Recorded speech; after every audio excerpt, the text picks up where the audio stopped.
Have you ever asked yourself, are we meant to be? Well, if you've ever wondered why loves can sometimes feel hard, today's episode is for you. Dr. Mary Marano is a renowned psychotherapist, thought leader, and founder and CEO of Life and Family Counseling Services. So, with over 3 decades of experience, she's helped countless individuals, couples, and families understand their patterns, navigate heartbreak, and build healthier and more fulfilling relationships. Today, we're unpacking what really brings people together and exploring why connection isn't just about romance, but it's essential for our well-being because Dr. Mary says change isn't a skill, it's a choice.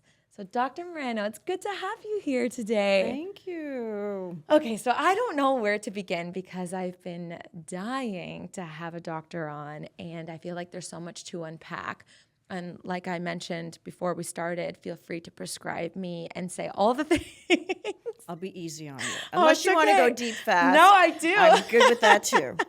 I do. I'm not afraid. So I know we talked a little bit about what, because there's so many things that we can really unpack, but maybe tell me a little bit about your background and how you found your practice and why you wanted to really do this and help people and what is fascinating to you about love and relationships. Okay, wow, that's a loaded question and a long answer.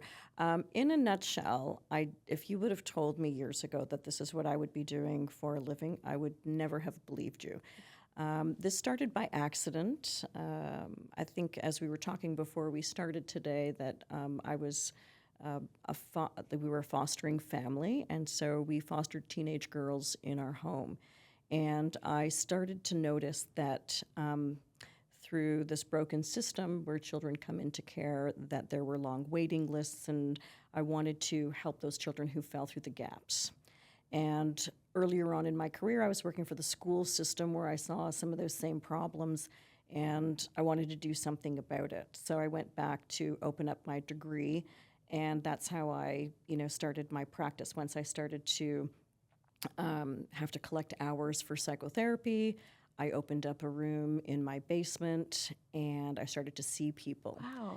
And so after my practicum, people wanted to stay on as clients. And I said to my husband, Jim, I think we need to fix up the concrete basement and, people are going to start paying me. It's got to look decent. And that's how it started. And then over those next few years, I had this vision of my practice with people lining up outside of my front door down my street. And that's what eventually ended up happening is that I started to do family sessions. People, young kids were coming to therapy that were addicted, and my house isn't set up for people coming through my front door and then coming down to my basement. So I would say, Jim, by the way, if so-and-so comes to the door, because they were teenagers and I didn't want them to drive intoxicated or under the influence. I said, if they're struggling, they're going to knock on the door, so just answer the door and send them downstairs. And he's like, okay. And then my kids started to grow, and the practice. And you have 3 kids. I have 3, and so when they would come down the stairs, if people were coming up the stairs, because sometimes people would get upset, and they would throw a water bottle and slam the door and walk out my front door. And then they started to collide with my own family. So at that point was when I thought, okay, maybe I need to start looking for a space. And then that's how Life and Family Counseling started to have its own retail space. And we've been, now opened there for the last 5 years. And yeah, it's just been an amazing journey. Wow. And I know you're just touching on it. I just want to go back to fostering because I think that's really interesting. And to be honest, I've never met anybody who has fostered kids before. Why was that important to you? Or how did you kind of decide to do that, especially having your own kids? So it's definitely not for everyone, and your home is no longer private, right? Because it's not easy. It's right. not easy. And a lot of times when kids are in care, their profile looks a lot worse on paper than them coming into your home. And it was a real eye opener for me. We had an aunt who fostered, so that's sort of where we were introduced as young children. We didn't really know what it was about. We just knew that she fostered teenage boys, and they were fun to be around, and they were like our cousins. And so that's sort of how we got along until we got older and really understood, what it meant to be in care or to, be affiliated with the Children's Aid Society.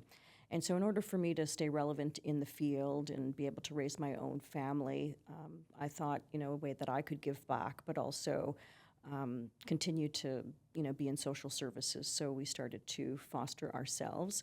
My oldest was around 9, so I had to make a decision because if, when they get a little too old, then it's hard to integrate, other children.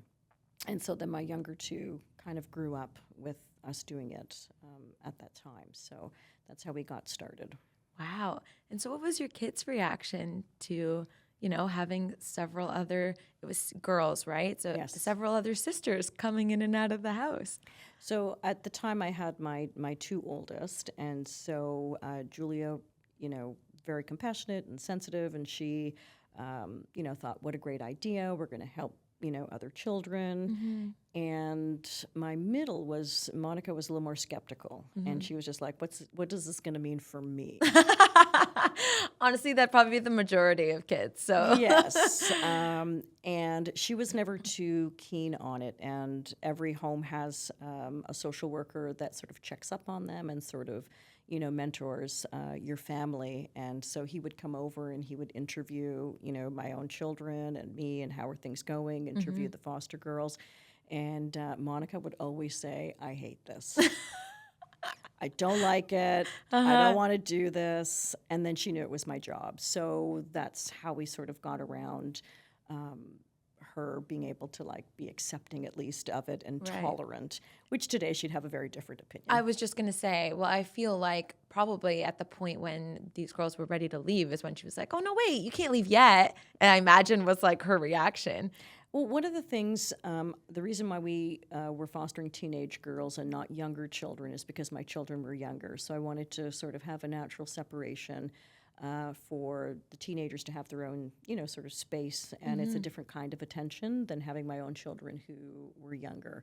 And then my youngest grew up in fostering, so he didn't actually know the difference. He just thought he had a lot of sisters, right? Until What he did really you say? How understood. many did you say that he had? We fostered he has his 2 older sisters and then over 80 foster, Wow. children. That's incredible. Yeah, so sometimes there were 7 children at the dinner table. Wow, or that's at a a full time. Yeah. house. That's a full house. You need a sitcom or something based on all the stories that I'm sure You you can have. imagine Jim with all those women in the house, right? He was outnumbered, so he didn't have a chance. Oh yeah.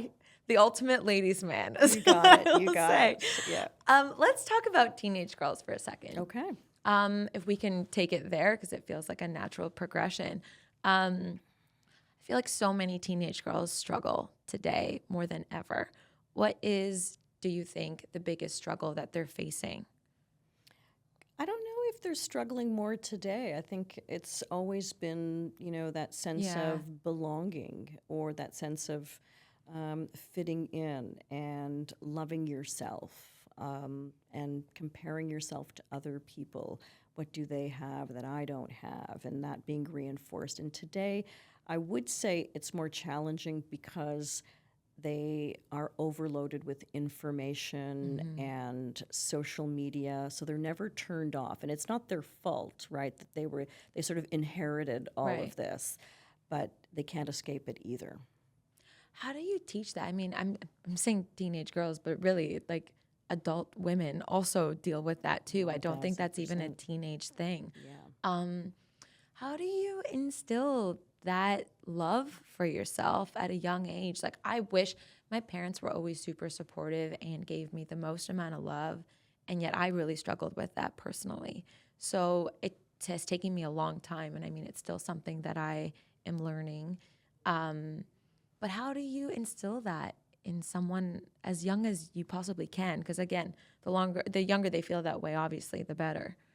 Yeah, so, I love when you say, my parents filled me up with a lot of love, right? So there's the difference between self-esteem and confidence. So self-esteem is having a warm regard for yourself, Do I love myself or do I hate myself? So you can imagine if we're getting bombarded with all of these messages around what you're supposed to be or what you're supposed to be like, or you're comparing yourself. Comparison is like the devil, Yeah. right? And then confidence is actually the practice of doing the thing that makes you uncomfortable. Uncomfortable, not comfortable. So that's interesting. How is confidence built on doing things that are uncomfortable? Well, because if you think about it, if I keep doing that thing over and over again, You're going to get better. you get better and better at it. Aha. And you're like, man, look at me. And then that actually is the stuff that builds your self-esteem. We all need some external validation, right? And a lot of that comes from home when we're young, right? So parents help to, formulate that for their children by giving them positive affirmations, and you're on the right track. So that's the external validation. When we go out in the world and we feel that discomfort, feel a little bit of nervousness, all of that is good for your mental health, right? That's how you build capacity. That's how you build resilience. It's interesting because I find myself saying, nobody has resilience anymore. This generation doesn't have resilience. Everybody is so sensitive and everybody gives up easily or whatever. And I sound like I'm ancient when I say that. But why do you think, I've witnessed a lot of scenarios where a lot of people have trouble with resilience. Why do you think that is? And how do we work on building that? Yeah, so I think part of that comes from parenting. Right? And it's always the parents' fault. And it's not a bad, remember, parents don't get up in the morning and say, oh my God, I'm going to mess my kid up today, right? But what happens is each generation does better than the generation before, right? So my parents, may have made some mistakes, or, they did the best they could. Right. Right? So they gave me a lot of crap, right? So then as now being a parent, right, I'm going to give my kids less crap. So I'm doing better. Right. And then hopefully, my children will do better, like better than I did. And then that's how it gets better and better over time, right? So if we do too much for our children, we actually take away their ability to feel confident. That's so interesting because I love my parents to death. Like I said, they've done everything for us, but to a fault, where I traditionally say to my parents today, I said, you guys are the best, but if there's anything that I can take from how you raised my brother and I, it would be that you need to let us fail a little bit more and fall harder, because when the real world was kind of exposed, I took things so hard and so devastating and deep, because I didn't have those skills of being able to pick myself back up so easily. So I feel like my 20s were very much learning those lessons of picking myself back up, and I had a really hard time. But I mean, in my 30s, I'm way better at it. Well, and that's a brilliant awareness, right? Yeah. So you think about what happens to parents. Like, kids actually give you those messages that they're ready to do things. It's us that gets fearful, right? Little kids on a monkey bar, and they might be really small, like a 2-year-old, and they're climbing, right? And parents are like, oh my God, get down. Yeah. So the kid's gonna go, oh my God, this must be dangerous. As opposed to saying, do you feel safe up there? And sort of being the elastic band of how far can someone stretch. Because kids are ready to do things before we're ready to do things. I remember when my oldest, she was more of a homebody. I had to say, why don't you call somebody, go to a movie? Do you want to go to a party? I'll drive you. And she's like, no, I'm okay. And then all of a sudden she comes home and says, can I go on my grade 12 grad trip? I said, yeah, sure. Where is it? In Mexico or Dominican Republic. So I went from 0 to 100. And I'm like, okay, well, let me talk it over with your dad. Yeah. And then I go downstairs and go, oh my God, she wants to go on a trip. I don't know if I'm ready for this. So I kind of did that away from her. And then the real conversation was, are you ready? Is that something that you think you'd be, mature enough to do? And, and she eventually went and had a great time, fell in love, doing all these things that she wasn't supposed to do. Aww. But, it was wonderful, because she got to have that experience, right? Yeah. And that's the stuff that we want for kids, right? I remember when I first had my kids, they were playing outside, and I would sit on a chair, and I would read a book while they would play outside. And I'm like, what am I doing? Like, we didn't have any safety nets, and now here I am. So I Yeah. packed up my chair and, got a screen on my front door so I could watch them, Yeah. play outside, and then, just allowed them to have some of those freedoms to be able to, fall down, get hurt, make mistakes, fight with the neighbor, and, then eventually they got to figure some things out. Yeah, I think it's fear, like you said, like you were mentioning. I don't want anything bad to happen. There's so much bad in the world. I heard this story. I see this. Yeah. And you're inundated with all of this like fear mongering that then you become this, helicopter parent or person that fear is just your first go-to, Yeah. And you want to be able to equip them with skills, right? Like, you can't buy common sense in the store. Unfortunately. Yeah.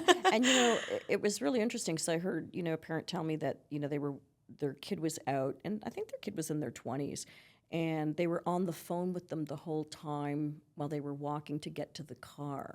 Oh, yeah. My mom still does that. And I hang up on her and I say, no, I live alone. I'm fine. I'll let you know when I'm in so that you can, Right. So that's amazing on your end. However, it actually doesn't help you to develop street smarts or common sure. sense or pay attention to your surroundings because you're distracted. Right? Totally. And so now you need to kind of develop those things. And that's what I'm saying about parents. When we do too much for our children, we take away their capacity to feel confident. And then they can't go out in the world and make decisions. They don't have the confidence to be able to say no, or they're being nice, right? Because they don't have the skills. And that's what creates that healthy, robust self-esteem. Wow, I could not relate to that more. I want to switch gears a little bit, Dr. Marano, into love. Okay. And I want to ask you, because I'm in a relationship right now. It's going to be 2 years, and a lot of my friends are either married or in long-term relationships, and some are married even with multiple kids. And I have heard, a lot of people say, like, how do you know that, like, we're meant to be?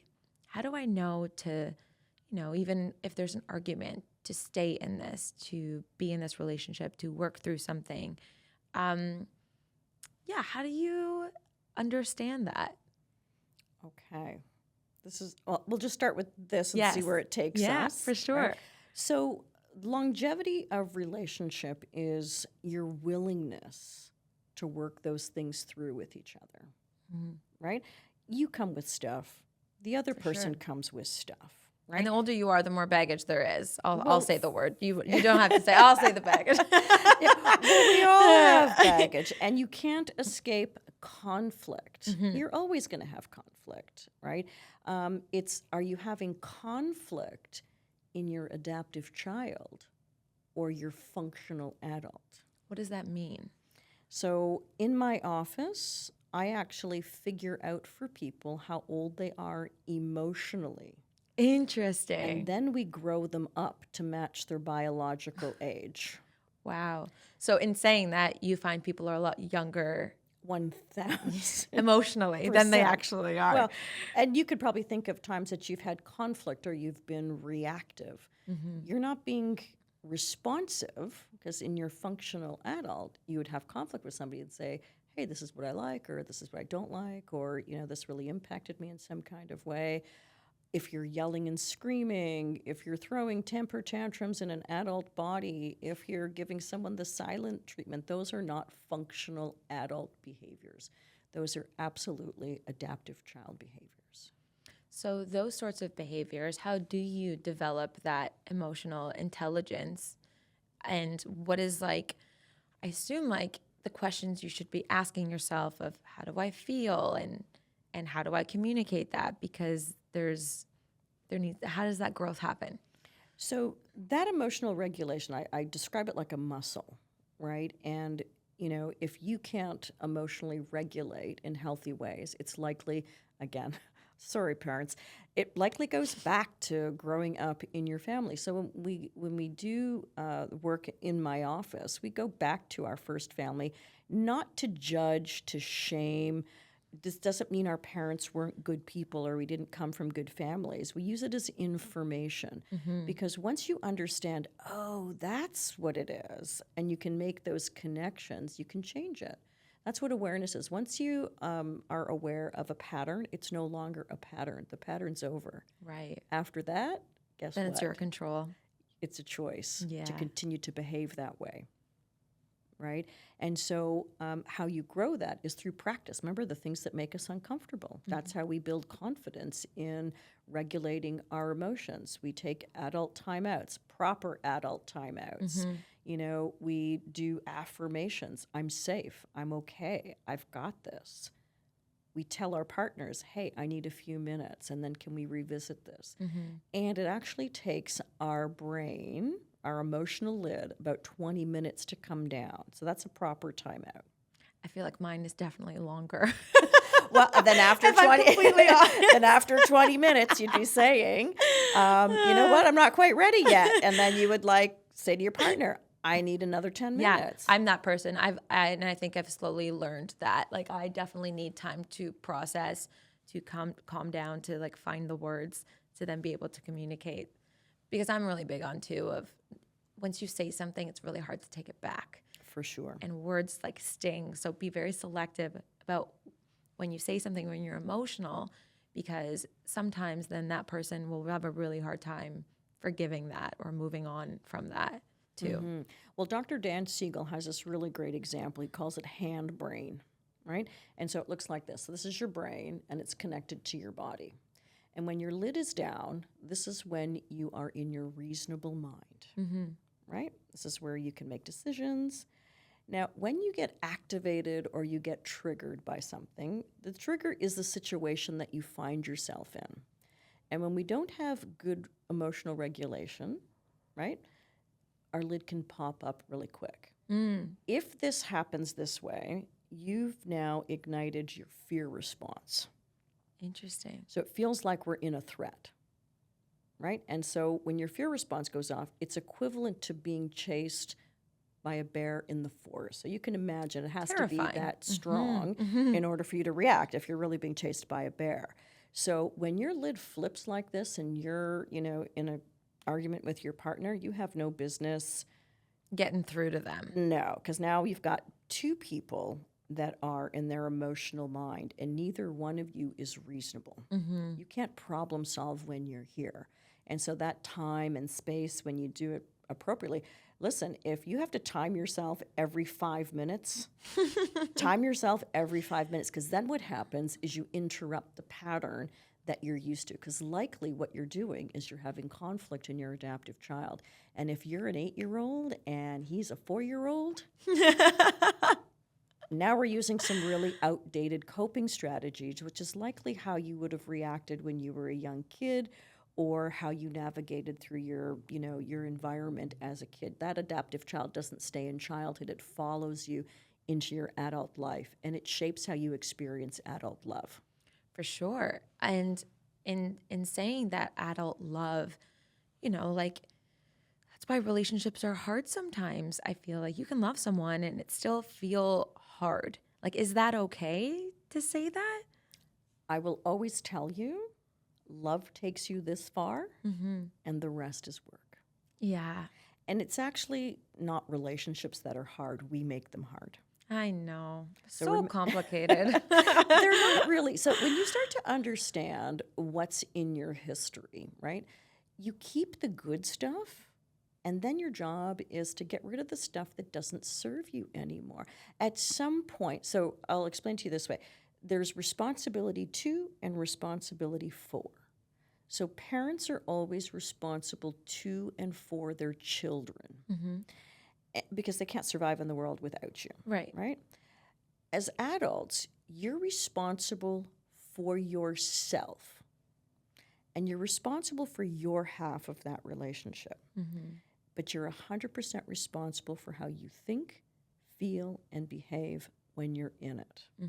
You're responsible to show up as a functional adult, kind, loving, respectful. And if you can't do that, then you have to go time yourself out. You got to pull yourself back together. But you have to let your partner know what you're doing. hey, I can't do this right now. My lid's up. I got to go. Give me a few minutes, time myself out. Your partner will thank you for it. You can't just take off and then not sort of, Right. signal to your partner that I need some space or I need to process and then I'll be back, right? So you should have those rules for fair fighting. I like that, fair Yeah, fighting. Like communicating what you need at the end of the day absolutely. and knowing what you need. Hopefully before you're in the conflict, you've got these Yes. in These place. tools. Yeah. Yeah. So when you're doing it, then it's not jarring to your partner or like, causes more instability because someone's just sort of left the situation, right? Because again, we can all have, triggers from the past, right? For So sure. if someone had a parent who left the family and now all of a sudden their partner leaves during a conflict, that's going to stir things up, right? But if you say, I'll be back, then the person's like, okay, we're just having like this moment and they're going to be back. And those triggers can even be from past relationships, especially if sure. we're talking about like love and whatnot. Like I know like my partner and I have definitely, we know each other's triggers because of past relationships and the trauma associated. It's like, I know that this brings up this for you, so I'm going to avoid that. But it's important to talk about those things so that you understand what the other person needs. Yes, and you wouldn't be talking about them when you're having the conflict. Yeah, My no, hope is, never a good time. well, and that's where you want to have those conversations, like even as you process, like once you come back. So I always like John Gottman. He wrote the Seven Principles of Gottman theory. Yeah, Gottman Yes. theory, and so he could tell within the first half an hour if a couple was going to stay together or they were going to, divorce. Really? Yeah, so he's got this love lab. It's really cool if you look at, the research that he does. And in his book, he's got this really great section. It's called the 5 Magic Hours. And it's how to jumpstart intimacy in your relationship. And so he maps out for couples, right? This takes 2 minutes. This takes 1 minute, like how we greet each other, how we say goodbye to each other. And what he's gotten there is a 20-minute check-in each day and a 2-hour date night each week. Okay.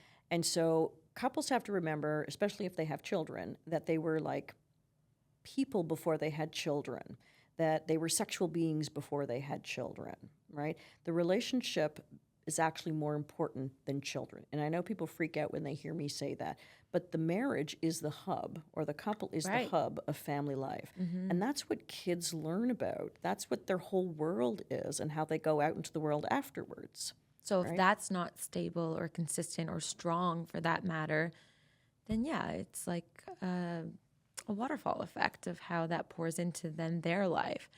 For parents, again, like I mentioned, I have a lot of friends with young kids. They are in the thick of it. It is hard. How do you suggest keeping that rule of a 2-hour date night? Like I can tell you right now, none of my friends do that. None of my friends do that because they think, well, number one, they think it's selfish. I'm not going to leave my kid. That's not allowed. Number two, I think it's then hard to kind of let go. And you think my kid needs me more than my husband or partner does. Okay, let's break this down. So, going back to John Gottman's 20 minutes and then date night. So the 20-minute check-in is for like logistical things, right? Who's picking up the kids, who's buying some milk, how are you doing, and how am I doing, and how are we doing in this relationship? And then if you've had like conflict, I didn't like how you did that, or then you could kind of discuss it there, or you'd have to make extra time if it's sort of like an issue that needs to be discussed further. So those are voluntary moments that couples come together. So it's not like I'm stewing over this thing all day and I'm texting you all day, and and a lot of people are having relationships over text messaging and trying to problem solve over text messaging. It never works. I've tried, and it always ends badly. Yeah, well, because you're missing like a lot of context and emotion and all of those things. But when you do it voluntarily, like I know I'm coming to this person and I'm going to have this conversation with them, it doesn't feel so threatening because we know we're going to come in there and it's not for an attack, it's for clarity or, again, to problem solve. The 2-hour date, the reason why that's critical is because now we're going to remember that we were these, people before or sexual beings, and we don't talk about the kids, we don't talk about the bills, we just have fun. Now, Fun. So underrated. right? And they don't, dates don't have to be, expensive. We don't have to leave our children. And when I say children are more important, I really mean it. Like that date could be after your kids go to bed, right? We used to have, I used to work from home, so Jim would go to Tim Hortons and he'd buy 2 coffees, and then when I would be done work, we'd have coffee together. Oh, that's sweet. And many times we didn't talk very much. It was quiet because we've had a day, I'm just finished working. So you're sharing space, you're sharing energy, and that can be okay too. It doesn't have to be candles and an expensive restaurant or, going away for a weekend. If you can do that, that's wonderful, but some people can't, right? So they don't have to be extravagant. You could, feed the kids earlier and then have a dinner for 2 later while they play in the playroom or you put on a movie for them. So those are times, and then the kids actually see that, and they will appreciate that later in life. Another thing couples can do, I give people homework, and it's called the 6-second hug. Ah. 6 seconds, 6 times a day. Okay. I'm all for that. I love a good hug. That was when we I first know, saw each other. Like, yeah. are you a hugger? I hope you're a hugger. Try to fit in 6 hugs a day Okay. for 6 seconds, especially if you're parents. And this is what you're going to do with your kids. Because kids are going to want to I want to get in there. And you're going to say, oh, hang on a second. This one's for mom and dad. And then you can do a family hug. So kids start to understand, oh, there's something here, like the couple is important. Right. It doesn't mean you're ignoring your kids, and you don't kick them to the curb, right? But and with our kids, because Jim's always been the guinea pig for all of my relationship work, right? And the kids would see that, and they would get excited, and they would be like, "Oh my God!" and they would giggle. And then now they learn about affection, they learn about playfulness. Remember, it's the hub of family life, so they're learning all those things. Now, Jim is teaching the girls how men relate to women and how to be a man in the world. It's so important. I can't tell you the amount of people that I know that have said, I've never seen my parents be affectionate towards one another. Well, you can imagine when I'm doing intake questions, right? Yeah. And I go through family history and then, stages of development with people. And then I swing back to present day. We recreate our parents' marriages. So interesting. We say, I don't want that. And then all of a sudden we find ourselves in that. Right. And we're like, how did we get here? And, distance, it happens subtly. We don't even know it's happening, especially when we become parents, because it is overwhelming and it is very busy. And then, we're doing activities and sports and, trying to get them, to be the best people in, the world. But you have to remember, you're not raising children. You're raising adults. So next time your friends say we're raising kids, say, no, you're not. You're raising adults. Because you're trying to raise a child because they're going to be an adult and they have to go out in the world, and you don't want them to be a lamb, out there for slaughter because now they don't have the skills or the tools to function. So that's why you have to let them grow and fall and make mistakes so they can build that confidence, like you said earlier, when you actually went out there. Right, and you sort of went to the school of hard knocks. It was hard to get back up. Yeah, for sure. Right, and then eventually you can't blame your parents anymore. You got to pull up your socks and do the things and get out there and say, oh, that sucked, and let me try that again, or let me try it differently, and and you keep working and growing and climbing up the emotional ladder, and that's what life is. So I bring it back then to your question of, are we meant to be? When you find yourself distant from your partner, how do you know to continue to put in the work? So I would always tell people, especially when they come into my office, because everybody comes There's usually a reason. Something has happened, or, Yes, I wish people would come in when there wasn't a reason, sure. and they would just sort of want to enhance, right? So people refer to me as the do or die relationship doctor.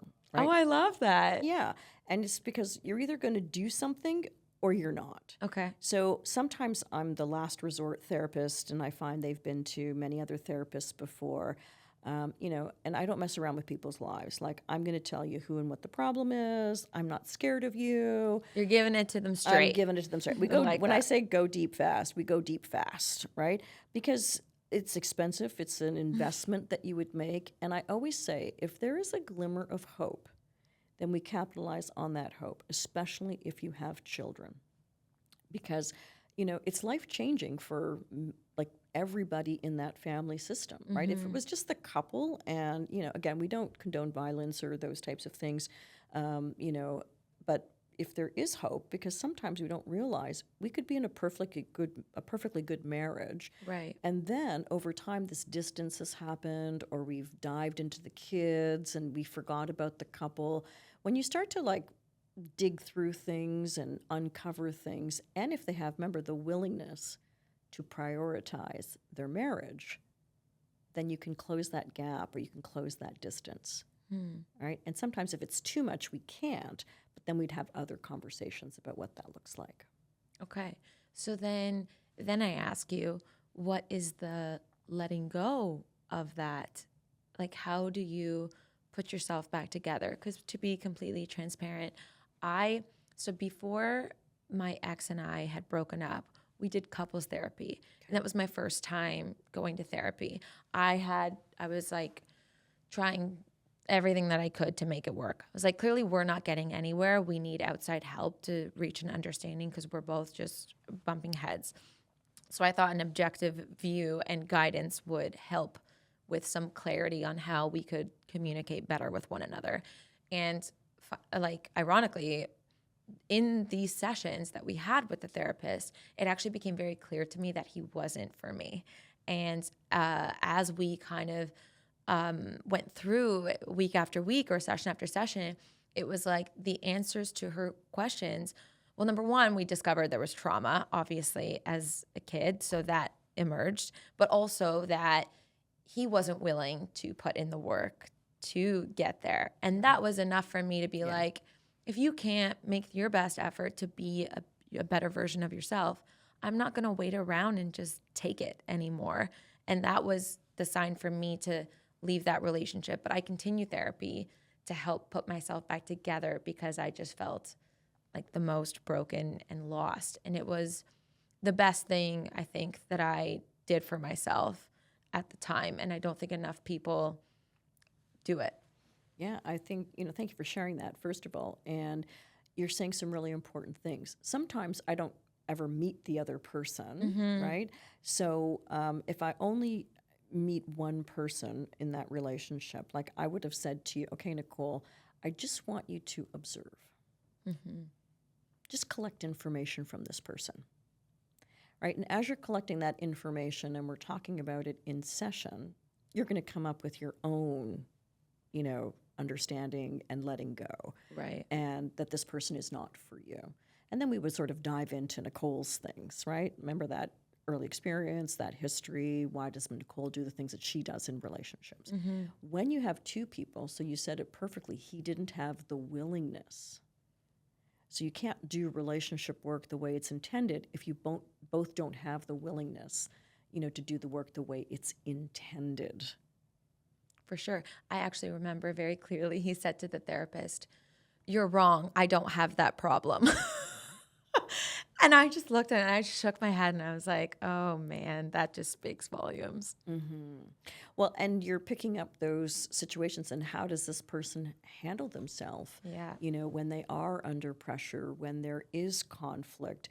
We talked about emotional regulation, our functional adult and our adaptive child, right? And if I said, I usually say to people, if I snap my fingers, don't think about it. How old do you think you are emotionally? And they're like, 8, And so it's a question that they, never thought about before. Well, that's how you're having conflict.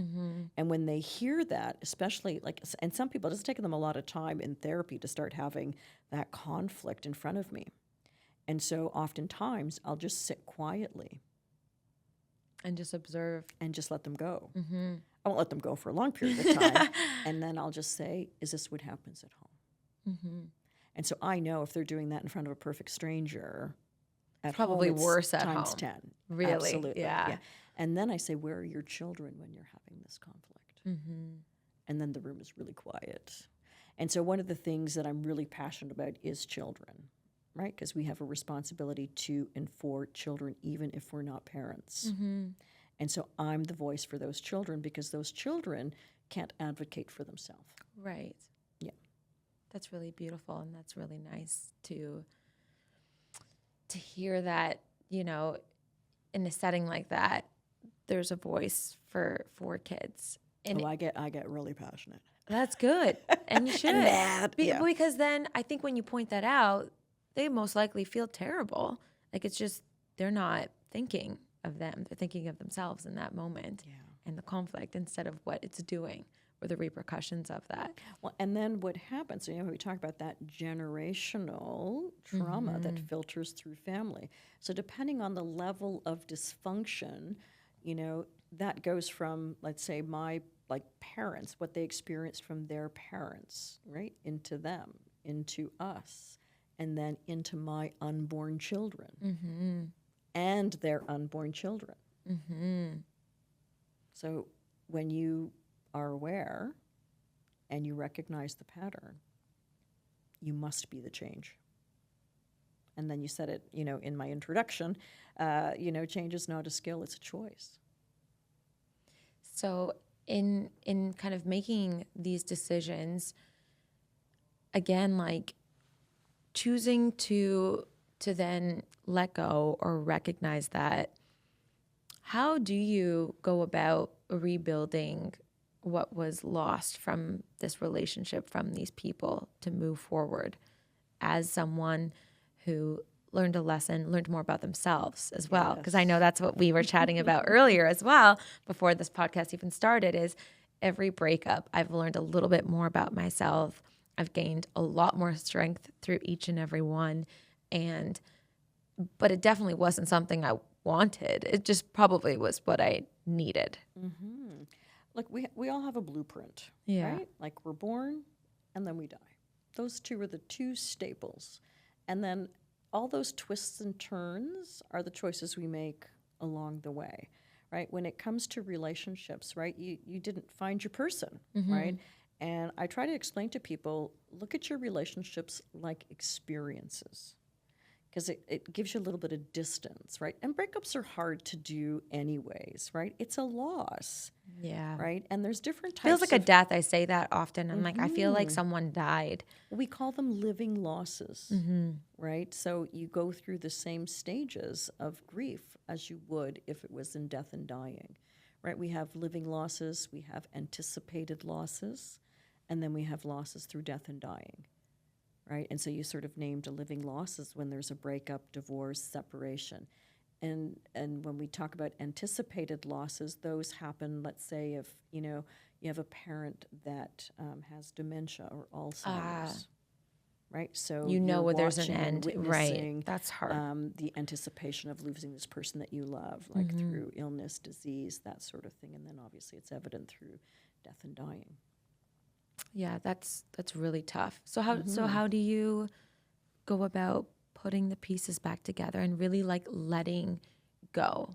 I know I have always struggled with that. It's like, as much as maybe even if you come to the conclusion that this person isn't for you, letting that go is really tough. Is really hard. For sure. Well, I wonder what's tougher, right? Is knowing that this person isn't good for me, right? It makes sense that I wouldn't be with this person, or is it the habit of that person? Oh. The routine of that person. Calling that person when, something goes right or wrong in life. So what are we really having a hard time with, right? Is the automatic habits that we've created over time. Right? And then what I have said to friends is like, who are like going through a breakup, is like, remember when you did call him, when you wanted to tell him something, what was his reaction? Because he wasn't supportive and he wasn't very nice. So does that make you miss that person? Like, are you really missing them? Or you're just missing having somebody to do that for or with? Because when you ask yourself that question and you reflect on the relationship, you decided to leave it for a reason. True. Now that goes into something even, kind of more interesting when we talk about toxic relationships, right? And so they did this experiment with rats, right? And so in one cage there was a rat who would press the lever and then they would get food. And then they would press the lever again and they would get food again and again and again. It was consistent. It was, I could count on that. And then in the other cage, this rat would press the lever and they would get some food. And so they know the food is there and they would press the lever again and there would be no food. And they would press it again and there would be no food. And then they'd press it again and they'd get a little bit of food. So it's like toxic relationships. There's like enough to keep you going back. You got it. Yeah. And then over time, when you do that over and over again, we create pathways in our brain. We create everything that we do is a pattern. Yeah. Yeah. So it's a neural pathway. I've talked about that before as well, where, literally you're creating that in your brain. So then that becomes a go-to. But you can get rid of that, right? Or you can build a new path. And how do you build a new path? So you talked about breakups, feeling uncomfortable, and people will use that expression, let it go. Right. I always want to know, where do you let it go? Like, where does it go? Yeah. It's either going in your emotional container in the pile of avoidance, or it's going into the pile, well, there's no pile, really, if you're building your confidence again. So you start to do the things that make you uncomfortable, right? Because when you're in a relationship that isn't healthy for you, right, it starts to chip away at your self-esteem, right? So I say to people, if I, and if you were seeing me at the time you were going through that relationship, I would say, okay, if I peeled you open like a banana and a coal, what would your self-esteem look like right now? And then you'd probably describe to me what your self-esteem would look like. And I say, okay, this is an inside job. This actually has nothing to do with him. It has to do with you. Actually, that's exactly one of the things that he had said to me was, no one's going to be with you. No one's going to want to be with someone like you, were the words that he would say. Right. So imagine hearing that over and over again, right? Every time there's a conflict. Right. Yeah. Or you want to approach him with your feelings, right? So that can wear and tear on your self-esteem over a period of time. And then that's where you start to lose your confidence. Right? And then why we can get stuck in those relationships, because there's those moments where that person is good to me or they did that nice thing and I hang on to that, right? It's like the rat who's getting a little bit of food and then, then there is nothing. Right. And then we wait because we know, okay, it's going to come. It's going to come again. Yeah. For those people who are in relationships, Dr. Marano, who, because I've also heard this, they say, you've changed. When we first got married, you weren't like this, and you've changed. Do you think it's actually people not getting to know the person well enough? Or do you think that more often than not, it is people changing and growing and just growing apart? Well, and again, this is the longevity of relationships. Of course people change. Yeah. You want people to change. You can't stay here. But this is the problem, though, right? Is the idea is, can we grow together, right? Because if we're in relationship and the gap between you and the other person gets too big, then that could be the demise of the relationship, right? We're not all going to be on the same timing. We're not going to go, oh, I'm growing. You don't grow like that, right? Yeah. But I might be growing, right? Like my husband's not a therapy guy, and he's a project manager. He's not a relational man. He had to grow over time. But if he didn't grow over time, it would be very difficult to continue to be married to this person if they just stayed the same. I figured out some creative ways, though, to get him to, read some of the things, and I would put a piece of paper by the toilet.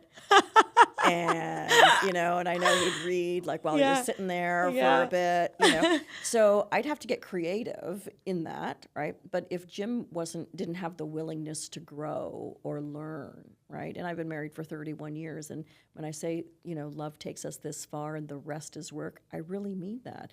You have to put effort, energy behind that, right? Or do you think you just fall out of love with someone? Is that possible? I think love changes for sure. I don't think you love the person the same way. I got married really young at 21 that I love him Wow. today, and all our life experiences and going through children and raising children and family life. I mean, that changes, and it's not, some days I probably didn't love him the same way I loved him because I was upset with him, or, I was growing and he was stuck. And, there's been tons of transitions in that, hard conversations, tears. Are you happy? Am I happy? No, I'm not happy. Yeah. Right? And then working some of those things through. That's resilience.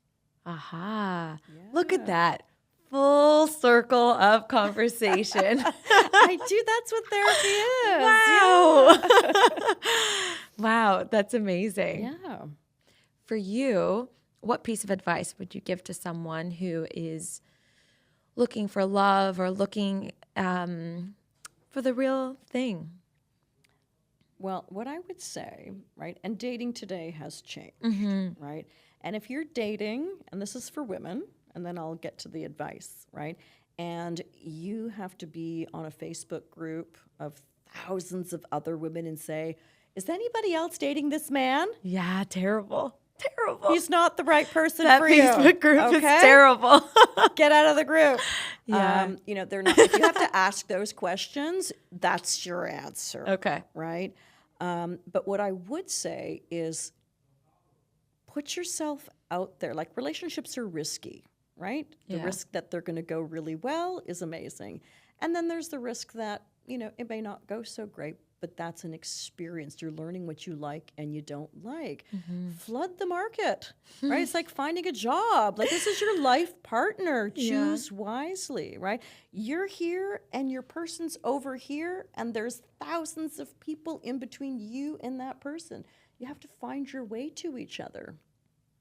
Right? So when I say flood the market, you wouldn't just apply to one job. You would date. Now, dating and having sex with lots of people, those are two different conversations. Two different things. Right? Two different kinds of jobs. Yeah, well, because dating trends have changed, and there's Right. sort of like expectations now that we're doing that a lot sooner. And I would say if there's no relationship, there's no goods. Yeah. Yeah. Because then it distorts a lot of things for people. And there's nothing to like build or that sexual tension or like that getting to know you. And, and then things happen so quickly. And a lot of times women think, oh, if I have, if I give in to having sex, even if I don't want to, that, I'm going to keep that person happy. Right. And those might be sort of the wrong reasons to get into those relationships. For sure. What about the gentleman? Well, same, right? So if the women are, giving it up so easy, right? And I'm not saying that in a derogatory way at all. Yeah. Then they don't have to commit. So men and women think very differently. Like for men, when they find the one, everything else goes away. Right? So he will have sex and sex and sex until he finds the one. For women, they can fall in love in under 4 seconds because we have more oxytocin. So Under 4 seconds? we can fall in love quickly because Oh, oxytocin geez. is the bonding chemical when we have children. Uh-huh. Right? And we can release that the moment our brain feels like we're in love. Wow. That's Yeah. dangerous. So they can be the one, and they can be the one. And is this the one? Is this the one? It's only the one for now until you find the one. Do you believe in soulmates? I don't believe in soulmates, right? But I do believe people come together not by accident. And that's a really interesting conversation, right? This is now the psychology of relationships, right? When you come together with somebody, you're cute, I'm cute, we're going to be cute together. Yeah. That's the conscious attraction. The subconscious magnet that brings two people together is that you feel familiar to me. That's what they say, the expression of, I feel like I've met you in a past life, or I feel like I've known you my whole life. Which right? could be a red flag. Really? Well, that's the subconscious attraction, right? You feel familiar to me. And when you're in a partnership with somebody, that partner mirrors all of your unresolved childhood issues. No way. Like your subconscious attracts or goes for that. Yes. Really? So that familiar feeling of chaos or drain Oh, that's terrifying. conflict. But this is when you say, like, how do you know you're meant to be with somebody? Well, because you have the willingness to work out the stuff that's in your invisible knapsack and in their invisible knapsack. So when you put those knapsacks down and the tie comes off, like all your stuff from your early experiences comes to the surface, right? And then how do we, like, I want to work that out with you. I want to know why you're so sensitive. And sensitive is not a bad thing. Overly sensitive is how we know that someone's had, some challenges somewhere in the past, right? But I want to work that out with you. I want to support you in that. I want to love you in that. I want to have patience with you in that. And that's longevity of relationship. Wow. I never thought of it that way. I got lots of good stuff. You got lots of good stuff. You're going to have to come back. Anytime. Yeah? Anytime. Where can people find more information or ask you questions or visit you? Sure. I'm sure there's a wait list. I might put my name on it. I will, move things around for you. It's hard to find good therapists, honestly. It really is. Because you also have to find, like, they're a good fit for you personally. And not everybody is. Yeah. And, and people's experience, right? Someone was just in yesterday and, a therapist was working with their couple before I was sort of on board. And they unpacked a whole lot of things in their therapy sessions. And then the therapist said, this is too much for me. I'm not equipped. Interesting. And then left them with all of this stuff that they had unpacked. And then, which led to their separation. And now I find them in my office and we're doing some work to heal, some of those things, or at least sort of contain it, put it back, and, the pieces back together. But it's challenging when that happens. Yeah. For sure. So you see it all. Absolutely. And I have a very, very small window of time to create safety for someone when they come into that room. Well, you did that for me today, so thank you so much for being here. Thank you. Let people know where they can find you and get a hold of you. Yeah, so I'm on Instagram, Mary_Marano, and I do this thing called a Mary Minute with Dr. Mary, so you can find all little tips and tricks about relationships. You can go to our website at lifeandfamilycounseling.com. We have a great team that, will match you up with another therapist. If it's not me, I do have a bit of a wait list, but you know what? I think it's worth the wait. For sure. All good things are worth the wait, right? Absolutely. Thank you so much for today. Thank you. Loved being here.